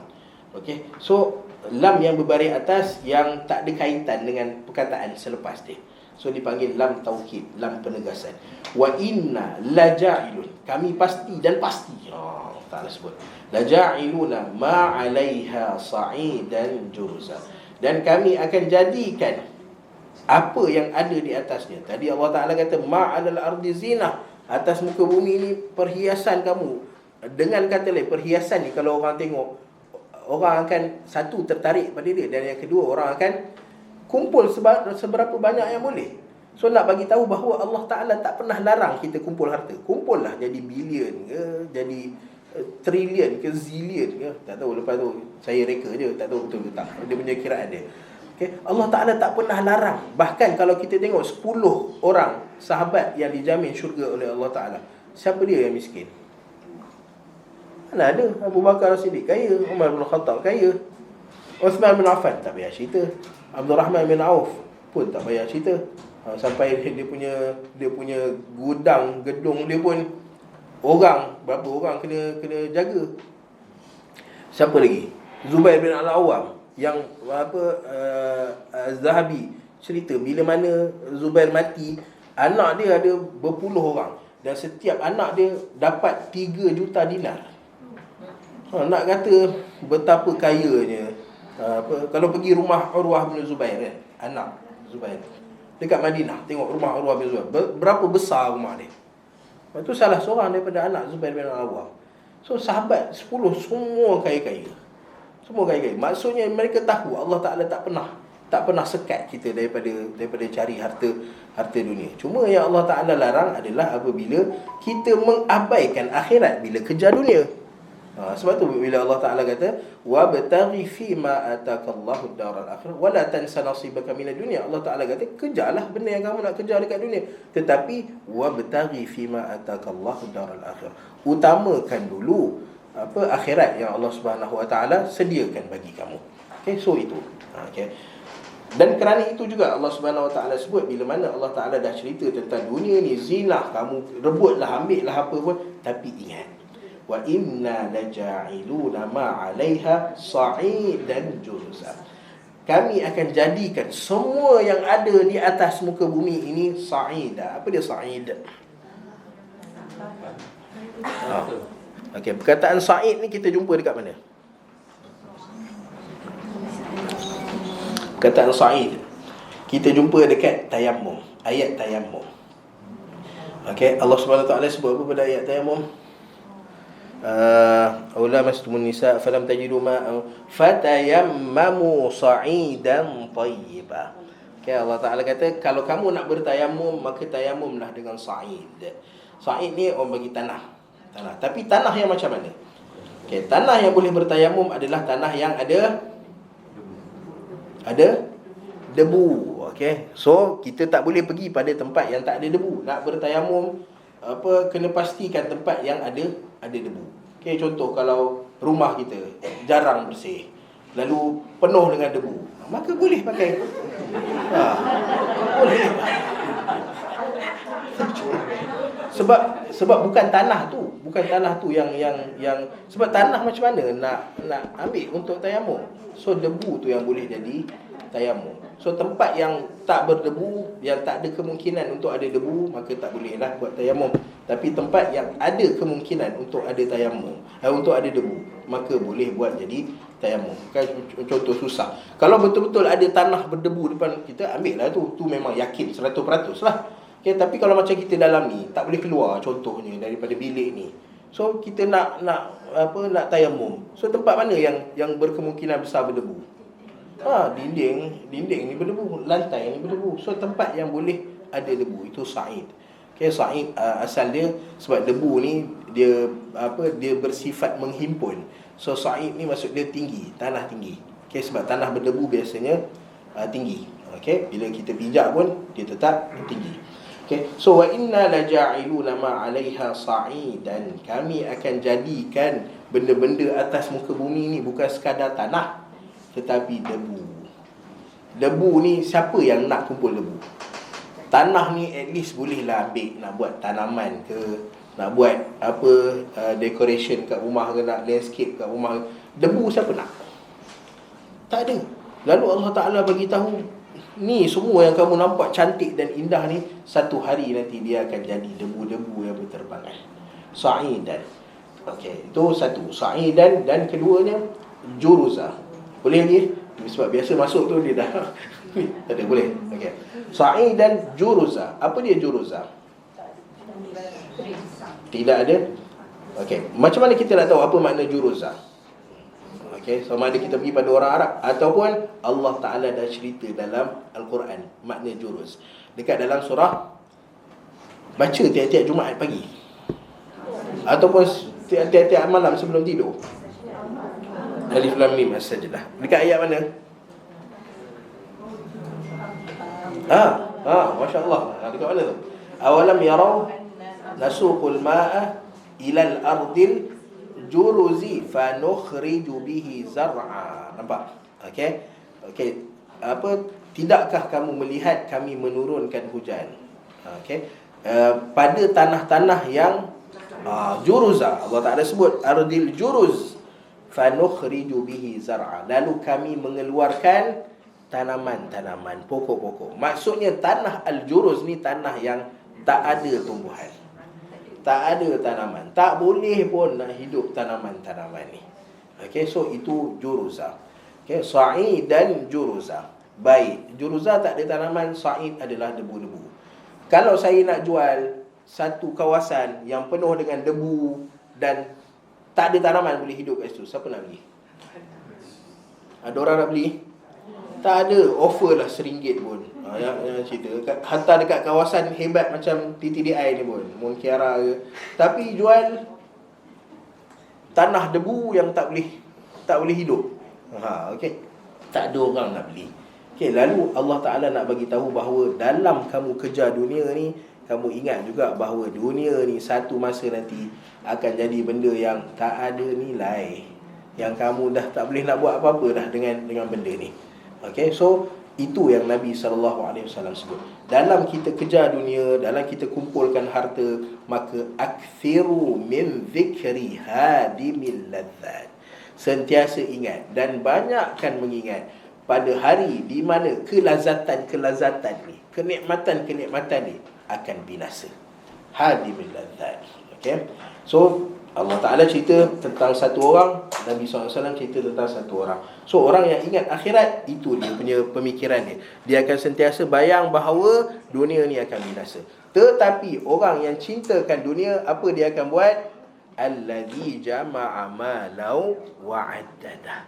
Dia akan kumpulkan harta dan hari-hari dia hitung harta dia. Berapa banyak harta dia, aset berapa banyak. Okay, saham US tengah naik sekarang ni. So kira berapa banyak dia punya harta yang dia ada. So itu kita untuk muhasabah diri kita. Kita nak tahu kita ni betul pergi pada Allah Ta'ala ke, ataupun harta dunia yang kita kejar ni semata-mata dunia ke. Ini Allah Ta'ala dah letak. So orang yang kumpul harta tapi pada masa yang sama dia yakin dan sentiasa ingat bahawa benda ni akan hilang. Okay, so itu bermakna dia tengah kejar akhirat. Tapi orang yang ada harta dan hari-hari kira harta takut berkurang daripada dia, maka kita tahu bahawa orang ini adalah orang yang kejar harta untuk dapatkan dunia semata-mata. Okey. Wa inna laja'iluna ma 'alaiha sa'idan juruza. Okey. So kita break ke ayat nombor 8 dulu. Okey, hari ini kita break ke ayat nombor 8 sebab ayat nombor 9 ni kita dah nak masuk pada cerita Ashabul Kahfi. Baik. Okey, sebelum kita tangguhkan kita punya perkongsian pada pagi ini, saya buka untuk soalan. Tapi macam biasa tak ada soalan, alhamdulillah. Suruh baca pun tak nak baca ni. Tanya soalan. Okey. Baik. Tapi kalau ada soalan tanya kalau ada soalan sebab kita nak keluar dalam keadaan kita faham ataupun ada benda yang kita dapat faedah daripada perkongsian kita. Okey. So kita tangguhkan dulu perkongsian kita pada pagi ini. Apa yang baik itu daripada Allah Subhanahu Wa Taala, yang buruk itu tentunya daripada kekurangan dan kelemahan diri saya sendiri. Maka kita tangguhkan dulu perkongsian kita dengan kafaratul majlis, dengan tasbih kafarah. Subhanakallahumma wa bihamdika asyhadu an la ilaha illa anta astaghfiruka wa atubu ilaik. Wa sallallahu ala nabiyyina Muhammad wa ala alihi wa ashabihi ajma'in. Walhamdulillahi rabbil alamin.